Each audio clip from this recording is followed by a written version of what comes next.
Hey, I'm Jolt. Welcome back to the Sketch Your Mind conference recordings. We're at session 10 out of 16, and this one features Lisa Rothstein, business storyteller, creative strategist, and cartoonist for The New Yorker.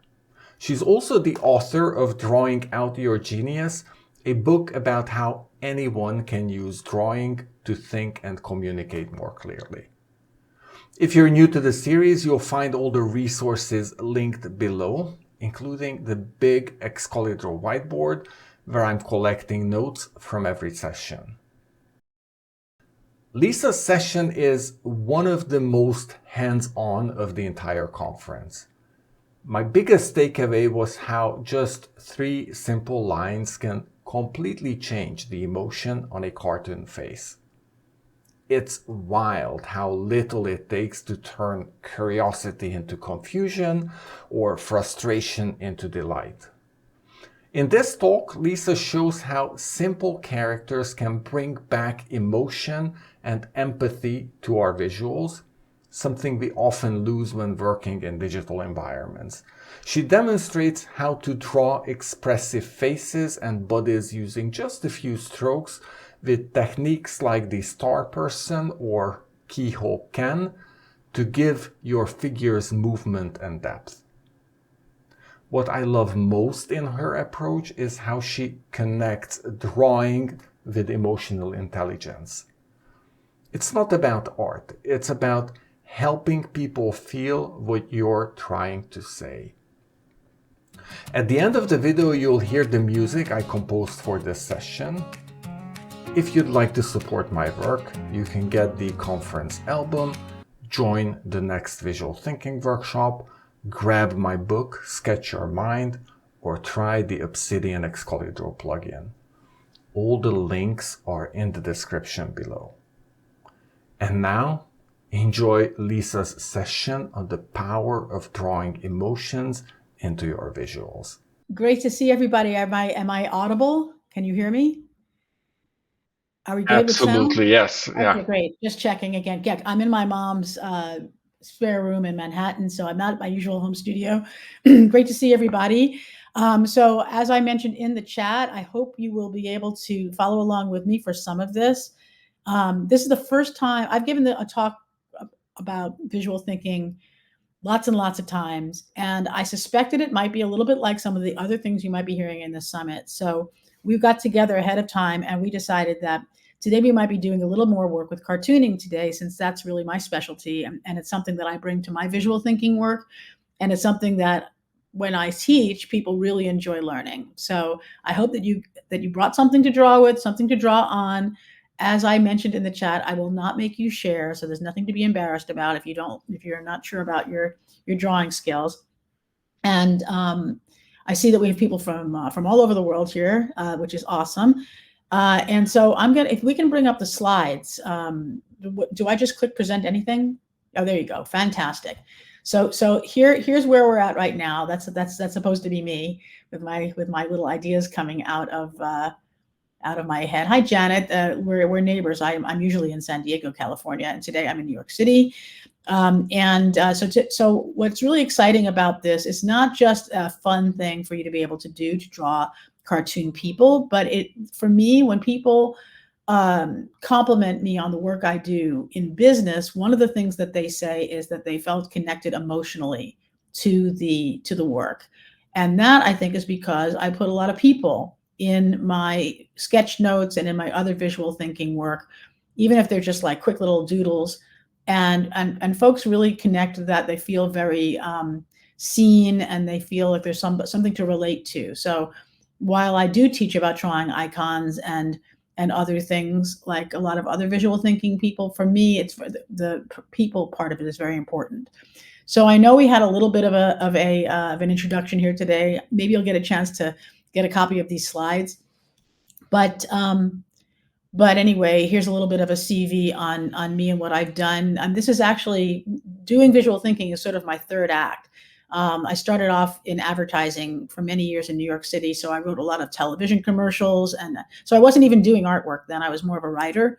And I came up with a lot of ideas for commercials for IBM computers and AccuView contact lenses and Hanes underwear and all kinds of different things. So I like to say, if you go to my LinkedIn, I like to say I make complicated things simple and boring things interesting. So that's kind of what I did in my advertising career. And that's a little bit what I do when I draw cartoons and what you'll be able to do when you draw cartoons as part of what you do. As mentioned, I just wrote this book. The cover is in the middle of the picture here, and you can get it on Amazon right now. I have a degree in something called semiotics, which those of you in Europe might know something about. It's not as familiar here in the United States. In France, it's called semiologie, and it's the study of the theory of signs and symbols. I didn't think I was actually ever going to be able to make any real use of it in real life, but here I am teaching everyone about signs and symbols. Semiotics, yes, Ken, you actually heard of this before. I usually have to explain it. So anyway, it also mentions that I'm a visual facilitator, which I know some of you are. Today, we're going to be talking more about people and cartoons. So not so much comic strips, but just how to create emotion with cartoons and very simple images. So we're going to draw together a little bit later, but for right now, I just want to talk a little bit about like how I got into this. So my first influence was when I was a little kid, all I really wanted to do was read Peanuts comics. Oh, hi, Brandy. Yeah, semiotics for the win. Yeah, so if you see here, you've got Snoopy through the years from 1952 when we just had the 75th anniversary of Peanuts is being celebrated this year. So look at the different Snoopies here from 1952, 1966, 1980, 1994, and then you've got Charlie Brown on the right from 1951, 1960, 1984, and 1999. The reason I bring this up is not because they're fantastic, which they are, but if you take a look at the expressions on the faces, these are very simple drawings, and yet you have very distinct emotions. If you look over at Charlie Brown on the right, you've got someone who looks a little bit confused at the beginning, someone who's nauseous and nervous in 1960, someone who's questioning in 1984, and kind of here he is the manager of the baseball team in 1999 with completely different emotions, but there are so few lines on the page. So it's just, and the same thing with Snoopy. He's got so many different attitudes. And when I was a child, the first thing I ever bought with my own money was a little book of Snoopy cartoons. And I was 5 years old and the book was 40 cents. So you can just imagine how long ago this was. And I just stared and stared at these pictures thinking, how is it that I feel myself a certain emotion by looking at these pictures? And I know it's only a few marks on a piece of paper. And yet it not only tells me how the character is feeling, but it makes me feel some kind of way when I look at it. And I thought I was the only one, but then I found that it worked for other people too. So there are a few other, I love Charles Schulz, and you'll see some of his work in my work. But it's a look at the eyes on Charlie Brown in 1960. With the dots in the middle of and the kind of the parentheses to make the eyeballs look smaller. You see that also in 1980 Snoopy, only he's looking up like with this kind of resigned sigh sort of expression. I copied these things and I studied these things for years and years. So a lot of, I would love to be compared to Charles Schulz. When people look at my drawings, a lot of them compare me to another of my favorites, Quentin Blake. Quentin Blake is famous for illustrating all the Roald Dahl books, children's books. A very prolific guy, and he's also written a lot of books about drawing. But if you look at the drawing on the left, it's super simple, right? It's very sketchy. It's very almost stick figure like. I added the one on the right to show what happens if you put color on it. But really, the one on the left is probably what people are thinking of when they say, "Oh, your drawings look like Quentin Blake." You think Dave Gray? You think Charles Schulz was a semiotician? Actually, yeah, maybe, sort of, maybe an unintentional semiotician, right? So the other person that I once got compared to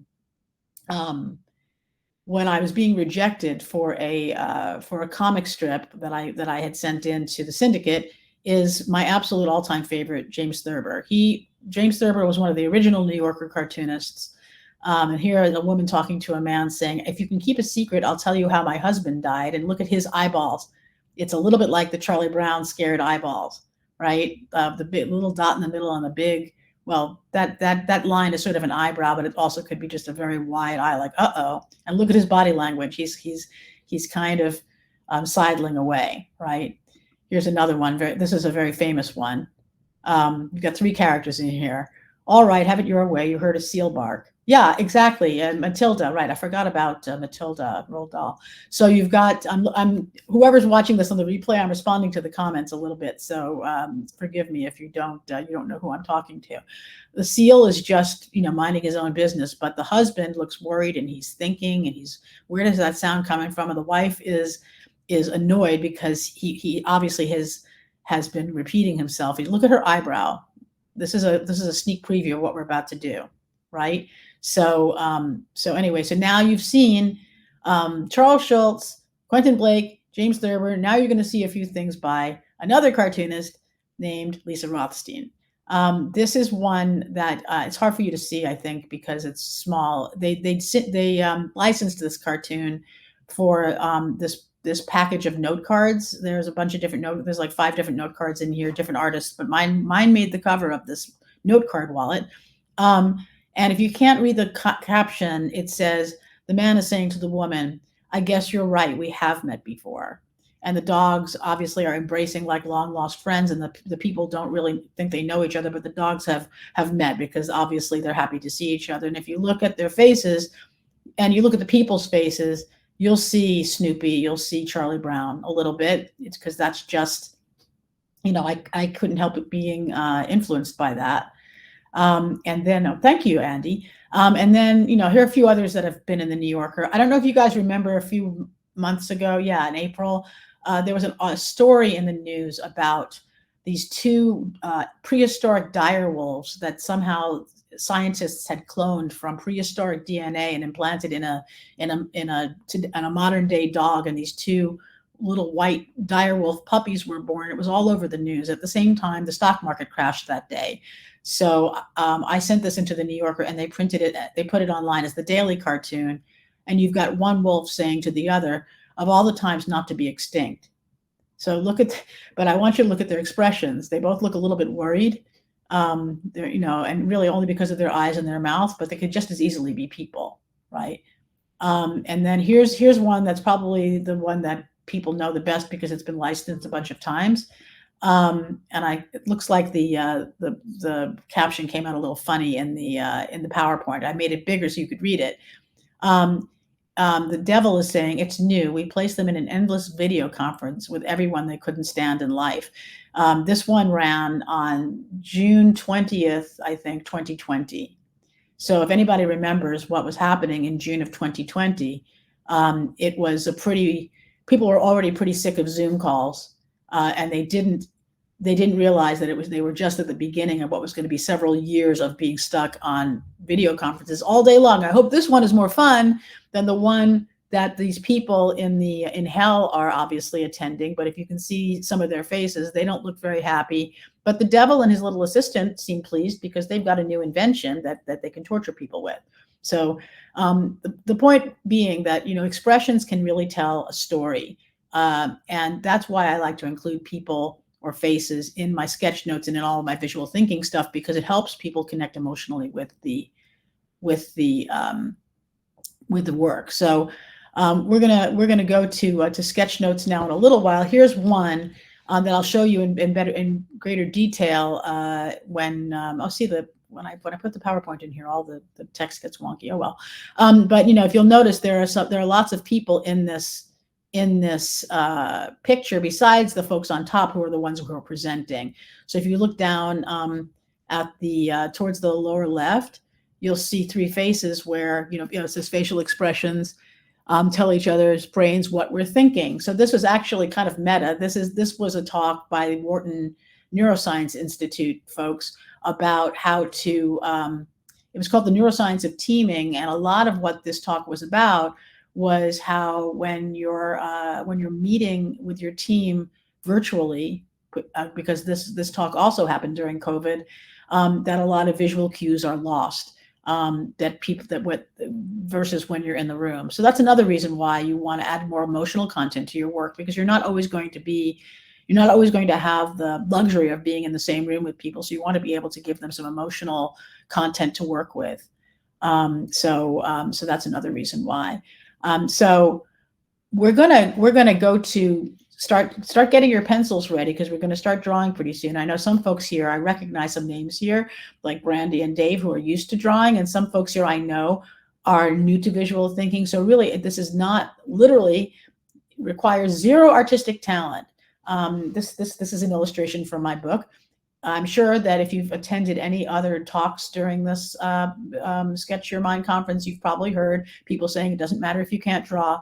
I'm not only saying it doesn't matter, I'm saying it's actually better, because people who think they can draw usually end up getting caught up in how things look and making sure everything looks great, rather than just doing something really quick and dirty that explains what they're trying to express. And then people tend to say, oh, what a beautiful drawing, oh, what a cute drawing, rather than, oh, I get what you're saying. And that's what I really want to impress upon you.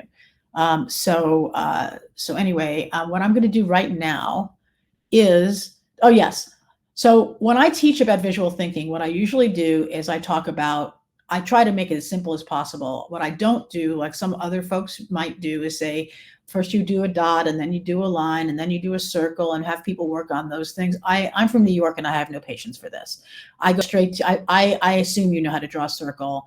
I assume you know how to make a dot. So the way I break this down is in three buckets. I talk about characters, concepts, and contexts, and that I'll start with C. So characters are what we're going to be focusing on today. Concepts are really when you talk about iconography, symbols, things you can make out of a circle and a square. That's great too. And that's usually where most people start, and there's nothing wrong with that, but I like to add people. For me, contexts are anything where any of that stuff lives. That means graphs, diagrams, metaphors like mountains or bridges or roads, or staircases and things like that. Those to me are the context where you would put all these other things. And as you probably learned so far in any of the other talks, you don't need to use all of them. The way I like to think of it is, if you know a little bit in each of these three areas, you probably have a pretty full visual vocabulary, and you can always build as you go. I feel like you need to have a little bit of a few go-tos in each of these three areas to be able to communicate both content and the emotional backstory of why the content matters.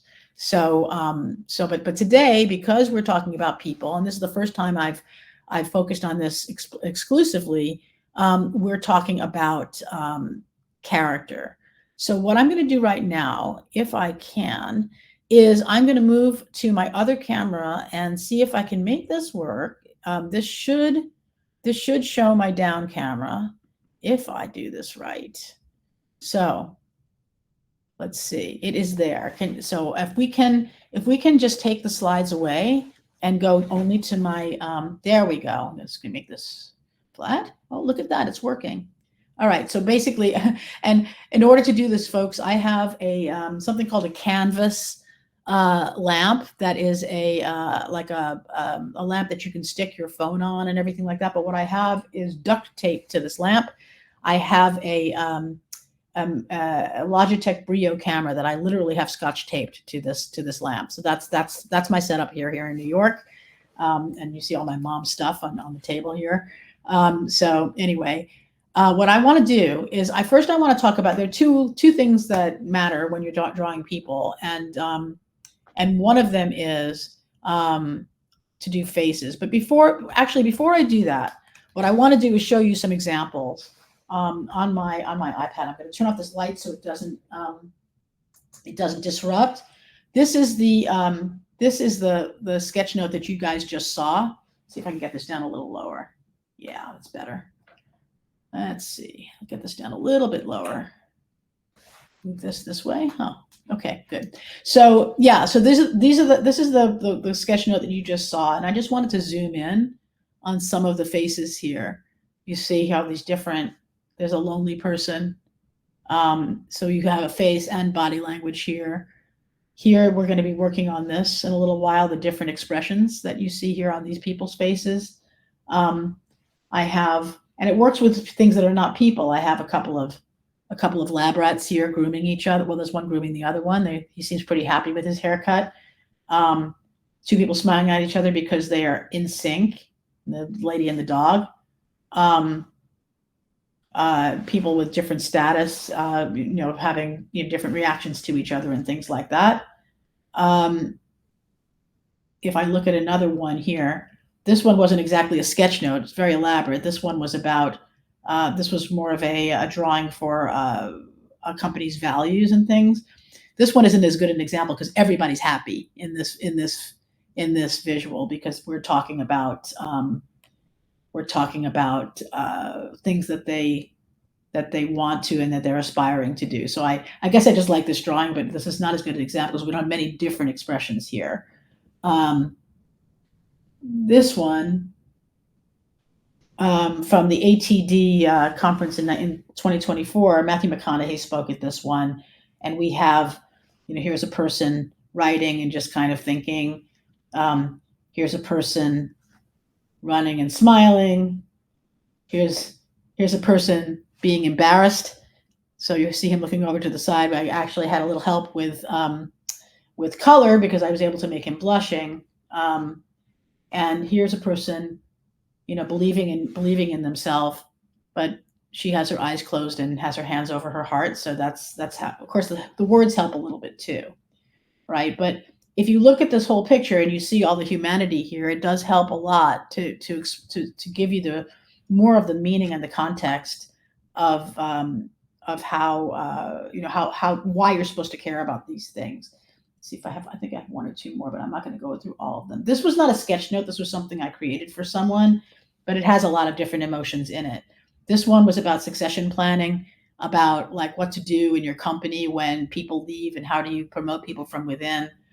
Here's a guy trying to listen to employee opinion and public opinion, and he's obviously anxious. You see his eyebrows, his eyes to the side. These people are mad. These people are kind of sort of mad. But this person is smiling. He's on his way into the company, and here are his mentors telling him how to do it so they can build a generational pipeline. Here are folks dealing with change management. Some of them are a little bit dubious, and here's a person explaining to them, which looks a little like me, how things are going to work now that we've got change. And then here's a bunch of people going up to the sky with the mission, vision, values of the company in a balloon. They're all pretty pleased because they're all going in the same direction.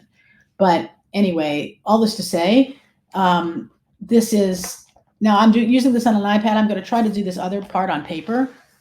Because I want to make sure that everyone realizes this is not meant to be anything tool specific, right? So let's talk about how to create expressions. I'm going to talk about faces, and then we're going to talk a little bit about body language, because sometimes you're not going to want to draw faces necessarily, but bodies can tell a story too. So if you can follow along with me, I just have a regular notepad and a Sharpie here. I have to see if this is showing on camera. Push this up a little bit. Okay, I'm going to draw 5 mostly somewhat identical oval shapes here, and then 5 down here. For some of you who draw cartoons and people all the time, this is going to be very third grade. But I have discovered in the talks that I've given that people who don't do this find it's exciting for me because they see the magic that I discovered when I was 5. And they realize they can do it themselves, right? So now about a third of the way down, imagine this is divided in 3, about a third of the way down, I want you to put 2 dots there, and I'm going to do the same thing on all of them. I'm making them a little bigger than normally I would so that you can see them better on camera. I'm trying to make them as close to identical as possible, only to prove a point. It doesn't matter if yours don't look all the same, because you're going to see later why where the magic is. And now, just for fun, I'm going to put the letter U under each of those. What you now know are probably know are eyeballs, right? That is not a smile. Could be, but it's not a smile. It's actually a nose. The nose doesn't have anything to do with the expression, but just helps you understand that it's supposed to be a face. So I'm just putting the letter U under here. So now I'm gonna let you guys catch up. Now, if you're following along, and I really hope you will, because if you don't, especially if you don't draw very much, this is going to be a pretty big revelation to you, I think. Right? So, you should have 10 pretty much identical blank faces. Is everybody with me? Does anybody need more time? And if anybody has any questions, make sure you drop them in the chat or in the Q&A, and we will answer them. Okay, Pierre says he's up to date. Pierre is au courant. So we're gonna keep moving. So all right, cool. I'm glad you're having fun, Andre. I hope it's always fun for me. On the top line, yeah, identical. Well, somewhat identical, Jimmy. Doesn't really matter. You're going to see why in a minute. So on the first face, number 1, let's call him number 1. Look, let's number them. 1, 2, 3, 4, 5, 6, 7, 8, 9, 10. Okay, that makes it easy for me to refer to later. On 1 through 5, I'm just going to put the same smile. We're just going to stop there for a second. So when you guys are ready, I know this camera keeps focusing depending on whether my hand is in there. I'm just trying to keep it in there so it doesn't keep going in and out. All right. So here is where the magic happens. These are all pretty happy people. So imagine if you were doing this on a sketch note or in a user journey or something like that. This is a happy customer. This is probably what you want at the end of your journey. Usually at the beginning, they might be less than happy, but anyway, they're all fairly pleased. But if I take 2 lines, just 2 lines on number 2, I'm going to paste number 2, and I go like this, suddenly I have a different emotion, and I'm going to cheat and add a third line, and now there's a little teardrop there. Okay, so if we were live in the room, I would ask you, what do you think that expresses? What does this express? The face number 2, if you want to throw it in the chat, like how do you feel when you look at that face?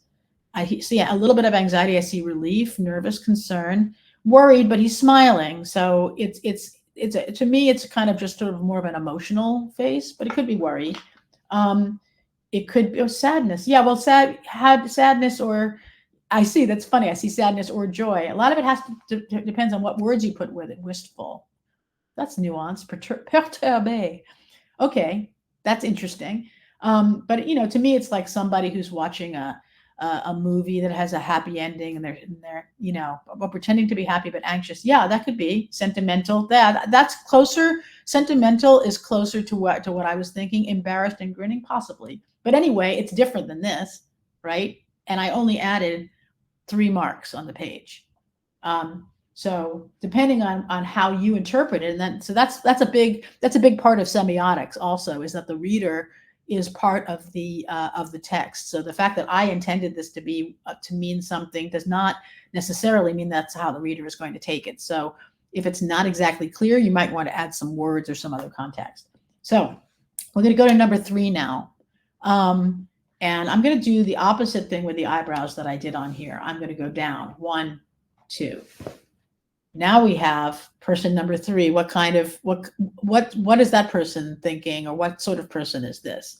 Malice, yes. Wicked, yes. Mean, okay. Oh, most of you are agreeing on this one, yeah. But but it's the only difference between number 1 and number 3 are those 2 marks. And you can do that on any character. We're going to look at other characters later, but this is just the basic one, right? Determined, yeah, possibly. And then let's see, I'm going to, for number 4, instead of eyebrows, I'm going to make big circles around the eyes, and then I'm going to add an exclamation point on top. This person is maybe, what do you think? Nerdy. I heard nerdy because it looks like eyeglasses. Curious, possibly.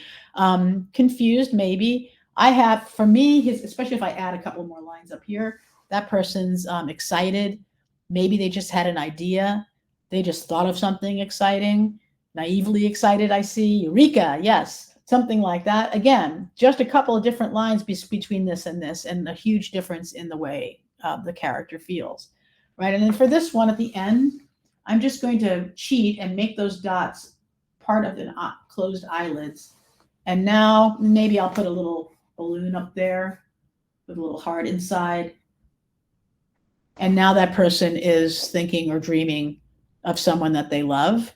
or they're thinking of something that makes them happy, depending on what you put in the balloon. If I didn't put the balloon, I would be, yes, people meditating, content, confident, content. Yes, if I take that away, the person could just be meditating. But look at the range of different feelings that you get from just those quick, and I'm doing them simply on purpose to show you how little, how anybody can make these marks. Okay, and these are just a few expressions that you can do. Now here is, yeah, daydreaming. That's good. Less is more, absolutely. So now I bet you can guess what we're going to do on the bottom row. Okay, it looks like my camera just went out. Hang on one second. I'm going to try the turn off camera and turn on camera. No, yep, it works. Turning it off and on. That's how life works. If you turn things off and on, it usually goes back on, right? Okay, so we have the bottom row here. What I'm going to do is I'm going to make the opposite mouth on the bottom row for all of them. Okay. Now I'm going to move this up a little bit because at least on my screen, it's my little title is covering up this thing. Okay. Now I see a little better. Okay, cool. So now we have 5 equally unhappy people. They're just displeased customers. These are folks who are not happy with your service or product, right? Okay, but now what I'm going to do is I'm going to take these eyebrows, the eyebrows on number 2, and put them on number 7 here. Now between this person and this person, the difference is what? Sad, right? You know, and just to make it fair, I'll give him the same teardrop. The only difference, very sad, right? The only difference between number 2 and number 7 is the mouth. They're the same face, except for the mouth. If I cover up the mouth on both of these, it's the same. See? But if I but now we only have this one line that's different between these two, and they have completely different feelings, right?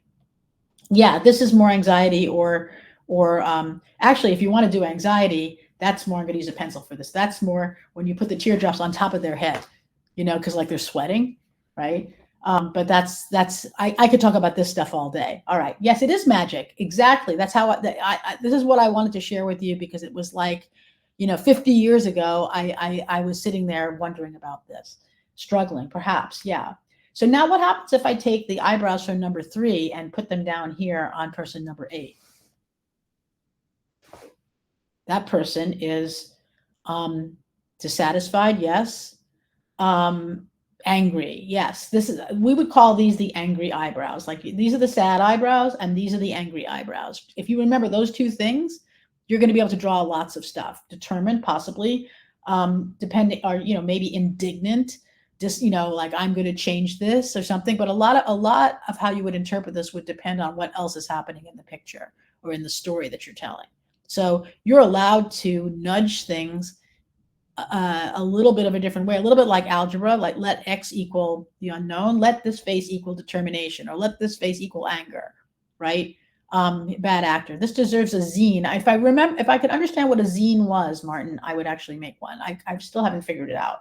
So now we're going to move on. We've got the googly eyes that we have on number 4.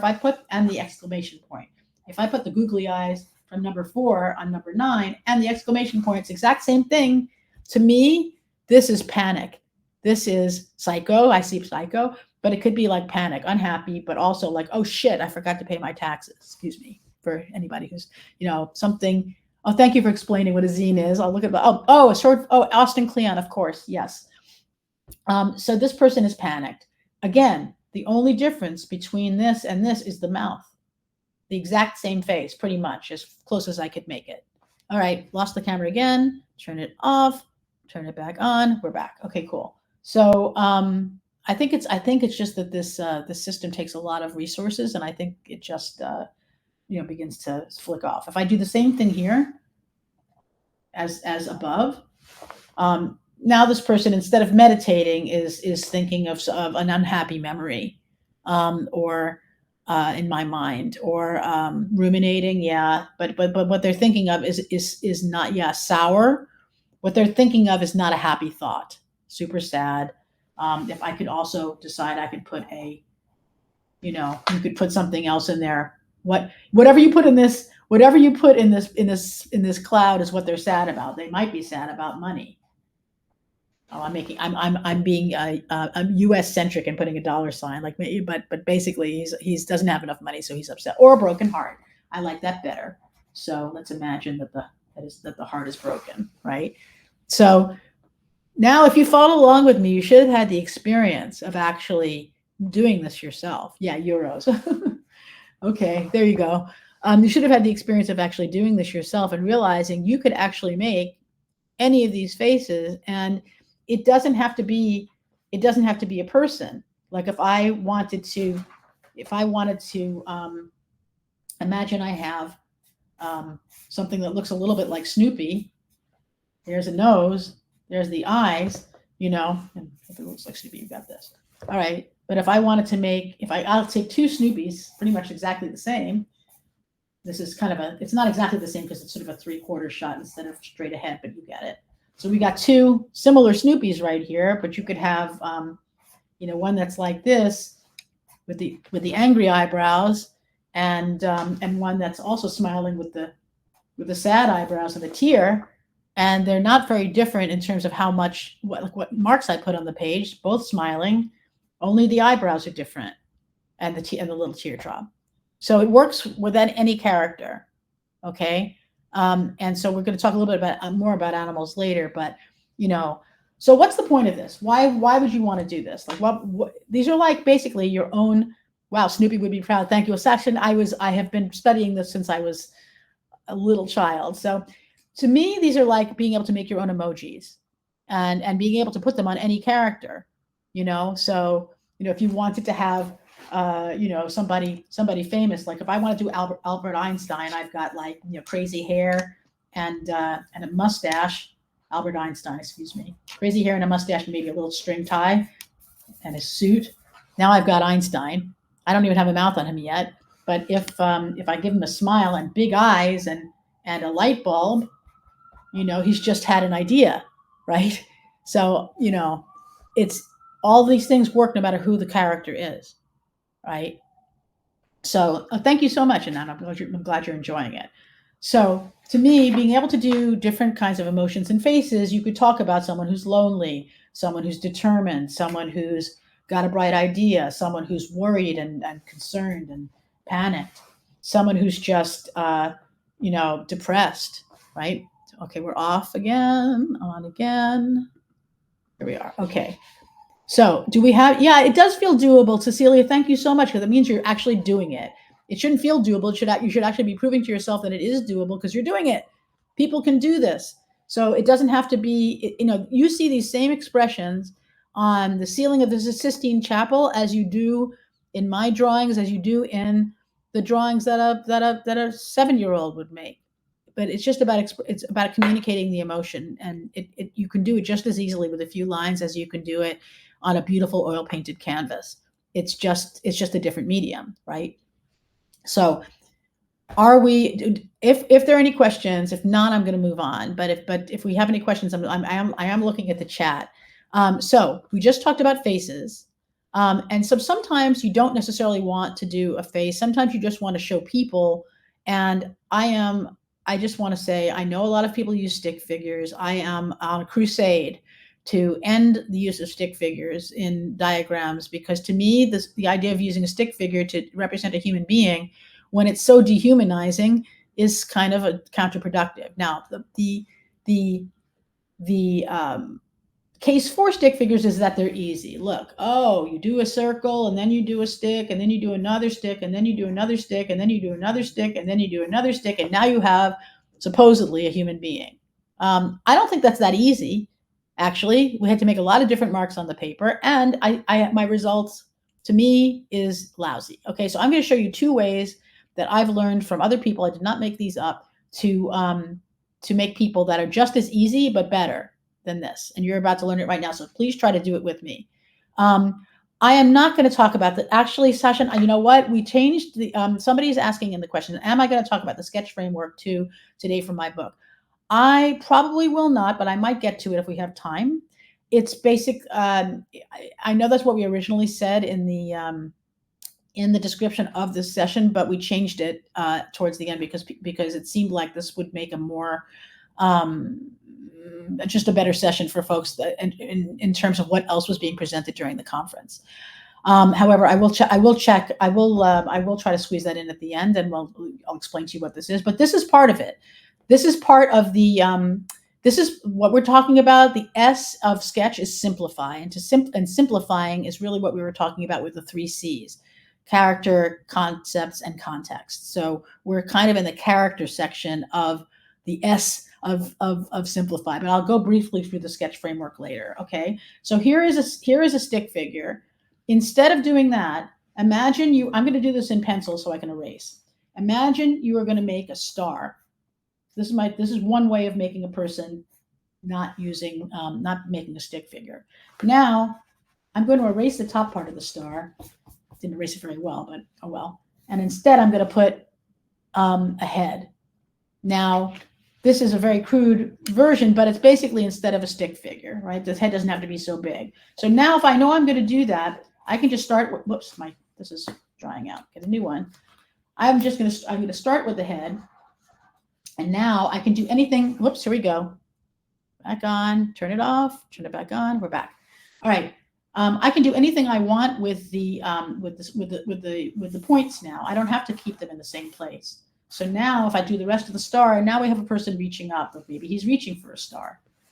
Now we can do all kinds of things with the other points. Yay. And I'll put a little shadow under it. That person's jumping in the air. They're happy. Now we could have maybe 2 people, 2 star people. Here's one. Here's another one. And now it's like a high five. And that says to me, we win, or partnership, or something like that. I could take all the points and make them go down instead of up. And now we have this person, especially if I put like a black cloud over their head. Now we have a person who's maybe sad and depressed. Now I don't have to show their face, right? I can have a whole team of people. I like this one. And I'm going to just forget all about the how many points the stars have. And I'll just, now it's our team. Our team just won, a big account or something. But in any case, you can do lots of things with a star person. They can even be doing a presentation like what we're doing right now. There's just so many things that you can do. And then you can make a little one. Here's a parent and a child. It's very expressive, way better than this. And instead of doing 6 different marks on the paper, I am doing 1, 2. Okay, so practice this. Whenever I teach this, I spend the whole day, without my telling them to, just doodling this. I see a Batman logo. Yeah, maybe, Juan, perhaps. All right, so this is one way. Okay, again, I am turning it back on. So this is one way, star person, Starman technique. Yes, I learned this. I've heard that oh man, this is really bad. I've heard that this is something that is taught at a company called The Grove in Northern California. I will tell you that my mother, who was a kindergarten teacher for like 50 years, taught me to do this when I was a little kid. She doesn't draw very well, but it's the same kind of thing where you draw around your hand and you make a turkey. So it's whoever made it up. It's up for discussion. The other way that I like to do people is something that I learned from an old book called The Cartoonist Handbook, and it's called Keyhole Ken. So a keyhole that looks like this, like an old-fashioned keyhole for a door, where you would put it, the key would look something like this, but we don't care about the key. But this is the hole for a key that looks like that. So you take this keyhole, and then you close up the top, and now you can put feet on it. You can put arms on it with little hands, and now suddenly you have like a dimensional person. Again, way better than this, way more fun than this, and you can actually dress it up any way you want. So I've got the keyhole again. I'm going to close this up again. Depending on which way the feet are facing, you've got different angles. I'm going to make this person. I'm going to make this person a chef. I'm going to put their hat on there. I'm going to have a little mustache, Maybe he has a little apron. Maybe he has a little frying pan. I'm just messing around here. But now you started off with this, and now you have a whole character. So it's the same, no matter how many ways I do this, again, I can do two like this. And now we have, I know my hand is covering this because I'm left-handed. Now we have maybe a mom and a child, but you have, I didn't even do the closing up thing.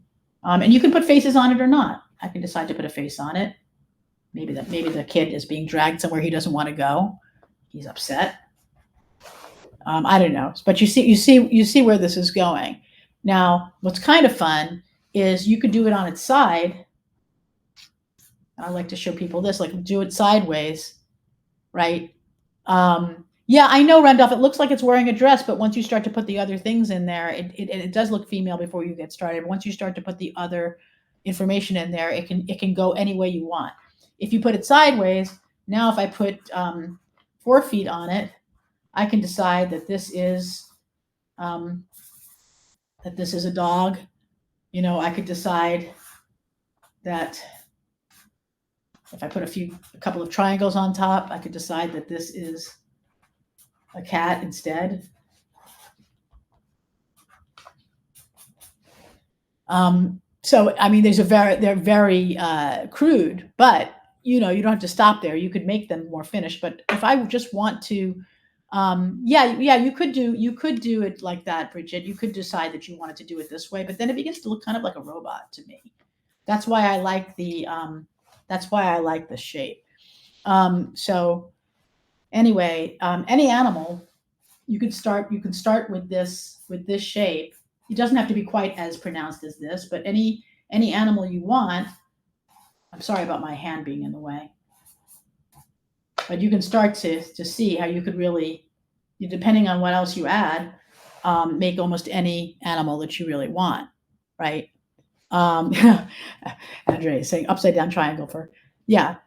Patricia says, who knew? This is so easy. How come nobody showed me this years ago? Well, if you would have been in my mother's kindergarten class, you might have learned some of these things. But if you weren't lucky enough to do that, then now I see we're getting to the end of this part of it. So maybe I will, if you'll indulge me for 1 second, I am going to find. All right, here we go. This is a not for resale copy of my book. This is for an author's proof that I just happen to have here. I'm going to turn off this light for a second so that you can see better. But someone was asking about the sketch framework. Well, see, in this book, you'll have all the stuff that we just talked about and the 3 C's and everything. But what I talk about at the beginning, I can find it. Oh, this is important for you to remember. If it reads, it succeeds. And the worse it looks, the better it works. I really do believe that. So, and there's your elephant that you saw before. I am trying to find this part. Let's see, 21. Where is the sketch? Okay.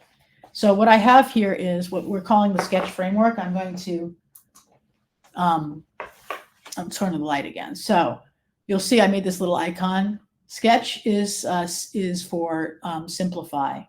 And that's where we're talking about making complex ideas clear with simple sketches.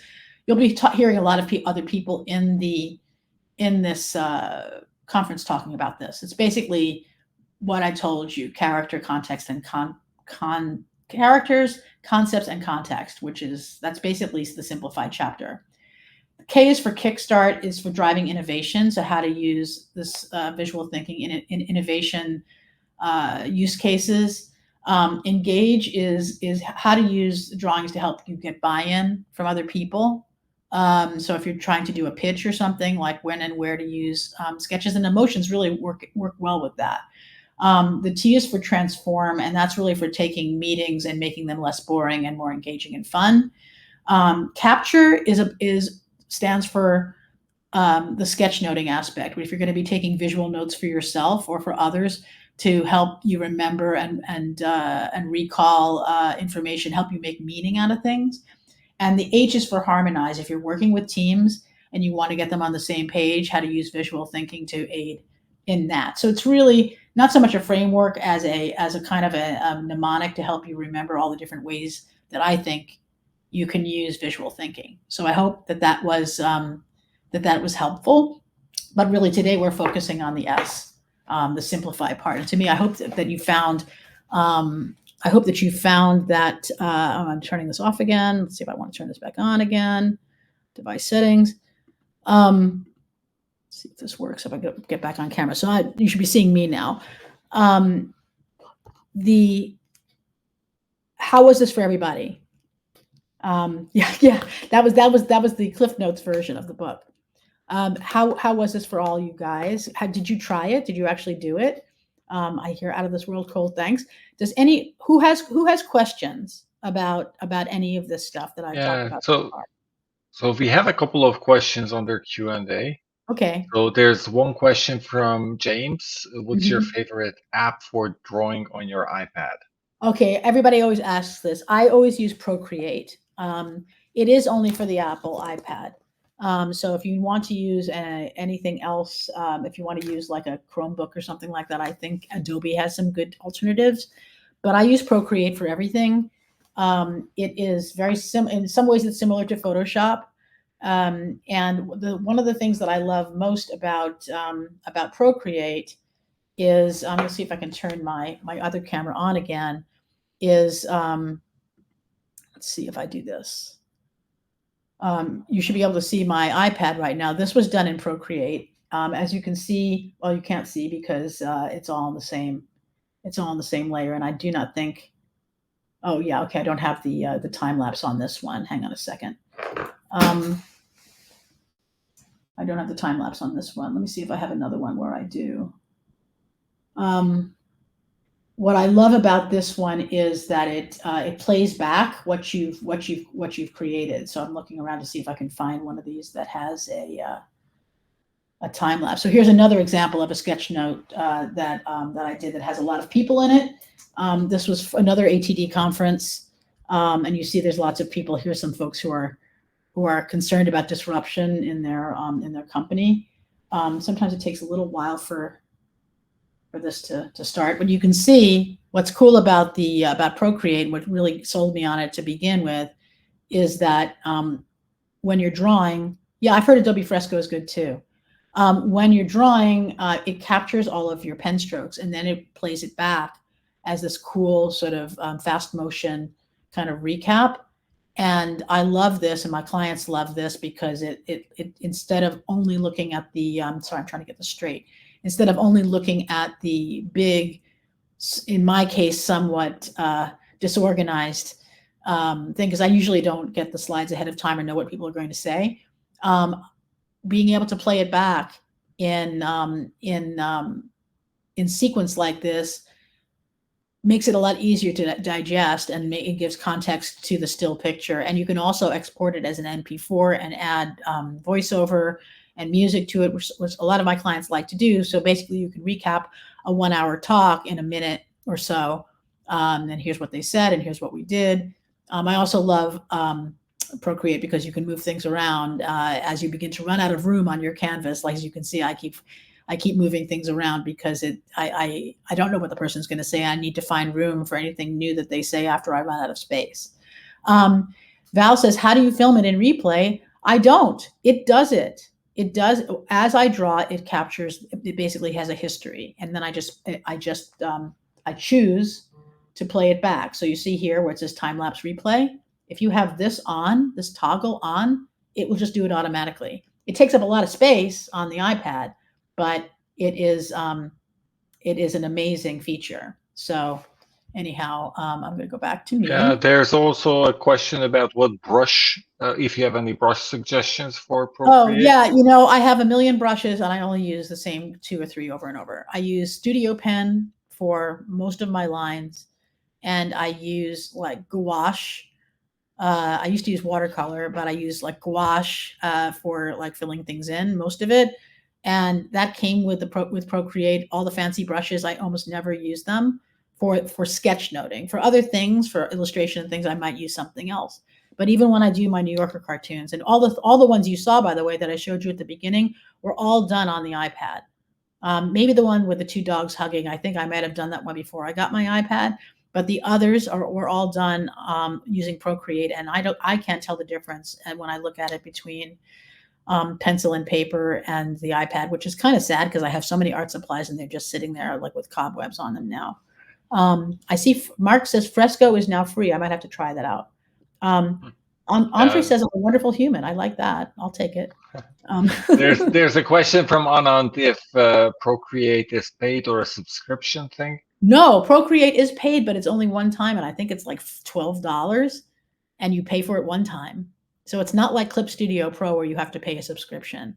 It's to me it's the craziest. I would pay 10 times what Procreate costs. I've made thousands and thousands of dollars from this $12 app. And I can't praise it highly enough. I'm used to it. There may be other things that are just as good or better, but because I'm used to it, for me, the most important thing is just, is it easy for me? Can I just do what I'm supposed to do? Not like, oh, what might be better? I can geek out on the tools just like anybody else, but I'm much more interested in just getting to the work, so. Jean Yeah, is definitely buy asking, it. yeah, sorry. So Jean is asking if you're going to share the presentation slides. If you Sure, want, I why can not? upload them to the conference. So Yes. I mean, isn't that much in the slides because most of this presentation was demonstration, but I can make a couple of extra slides that we can add in that have some of the pictures we drew together. Maybe that would help. yeah, and then I'm going to upload it to the event document section. There I already have one set of slides from the previous session, and hopefully we'll have others and then they're shared. Yeah, I see So I see a few other suggestions in the chat too. I just want to acknowledge them. Good Notes and Notability are great for sketch notes too. I do use those for sketch notes when I'm using those apps for other things and I want to add the pictures to it. Those are great. I've not heard of Excalidraw or Excel Draw. I haven't tried that one yet. So, yeah. So There's so many things. there's a question from Brian. What are some of your thinking strategies for coming up with a cartoon idea? That is a good question. I wish I had a better answer. Usually the ideas come to me out of something that's actually happened in real life. Like, when people started talking about Zoom hell, that's where that cartoon came from with the devil in hell. And I was literal about it. It's hard to just decide I'm going to have an idea today. However, if you want to do it as a professional, you have to make yourself think of things.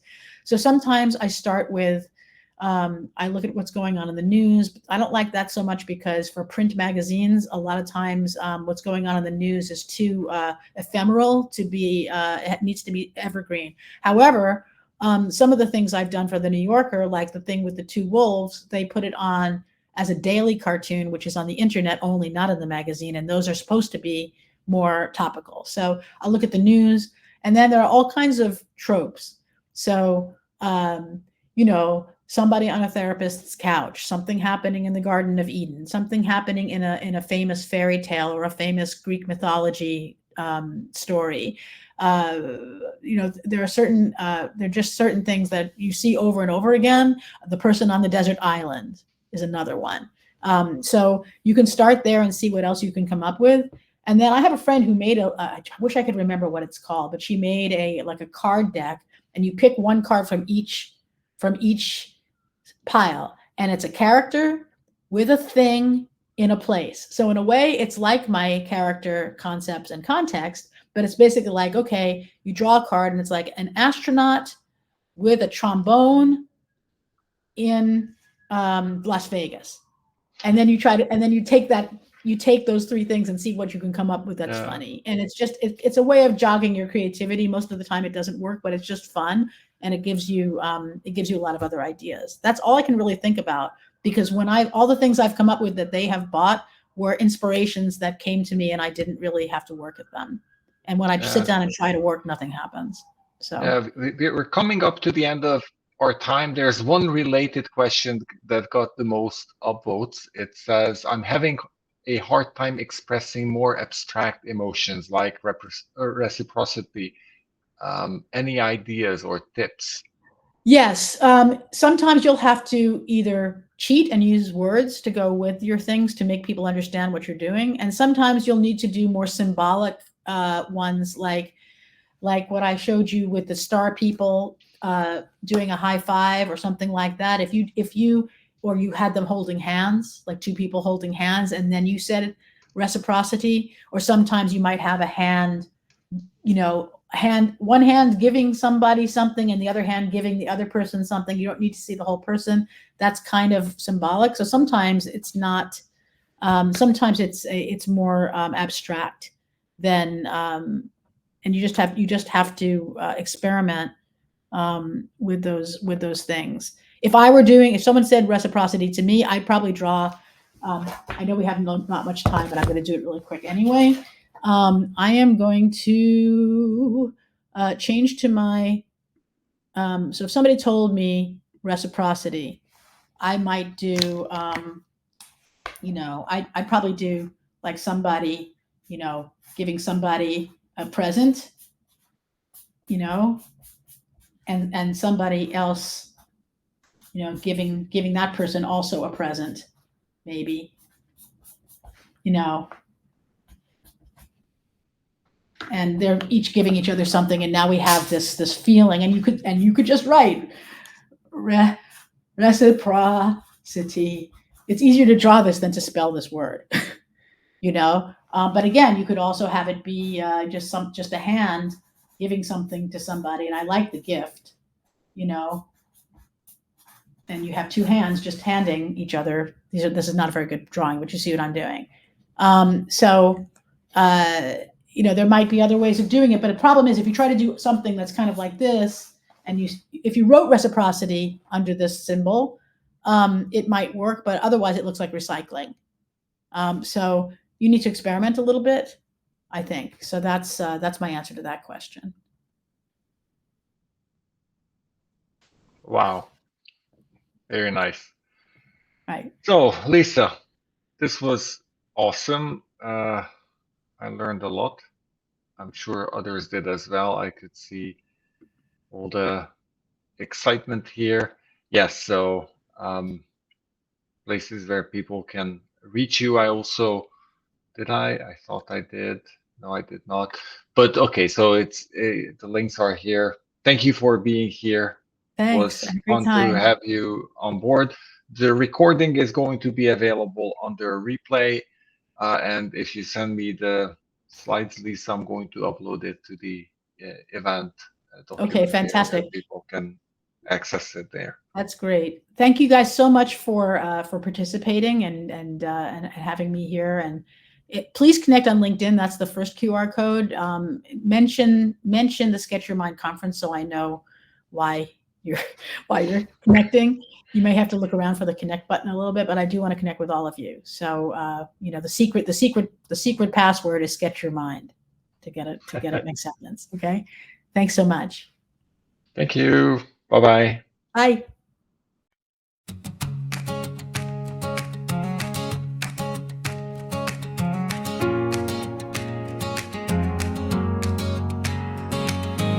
Tired of charts and lines that fall flat, looking for a visual place to land, beyond the limits of a simple stick man. A deeper story waits for your hand. You need to capture not just what they're doing, but the pressure, the pride, the joy in their gaze, to make a moment worth pursuing through all the knowledge maze. So take your pen, it's simpler than you think. A couple lines can change the way they see. Don't let your inner critic shrink.